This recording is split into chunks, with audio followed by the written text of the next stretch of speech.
بكم يا أصدقائي في قناة يوميات ماما زوزة. أرجو الاشتراك في القناة علشان يوصل لكم كل جديد. قناتنا ممتعة وجميلة وبتقدم كل حاجة ظريفة وجميلة زيكم. يا ريت تشتركوا في القناة وتفعلوا زر الجرس.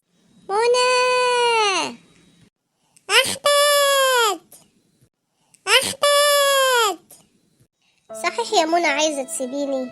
أيوة هسيبك، إيه المشكلة يعني؟ ليه يا منى؟ ده احنا قصة حب كبيرة من زمان قوي، الناس كلها بتحكيها. بقولك إيه، بلا كبيرة بلا صغيرة، بلاش الكلام الهجص بتاعك ده، كل واحد يدور على مصلحته. بص يا أحمد، أنت ظروفك صعبة وأنا استنيتك كتير، وخلينا واقعيين.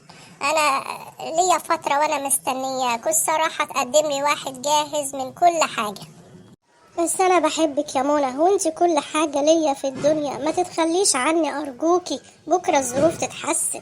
ظروف ايه اللي تتحسن يا احمد؟ خليك واقعي، انت كل مادة الظروف بتاعتك بتسوء اكتر. انا خلاص كده، انا قررت ان انا هتجوز الشاب اللي متقدم لي ده. شاب ايه؟ انت بتضحكي على نفسك، ده راجل عنده 60 سنة، يعني قد أبوكي وأكبر. مش مهم، المهم ان هو معاه فلوس وهيعيشني في مستوى كويس.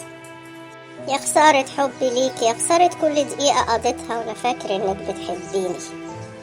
ملوش لازمة الكلام ده، كل واحد يشوف مصلحته. يلا مع السلامة. عموما مع السلامة وربنا يسعدك.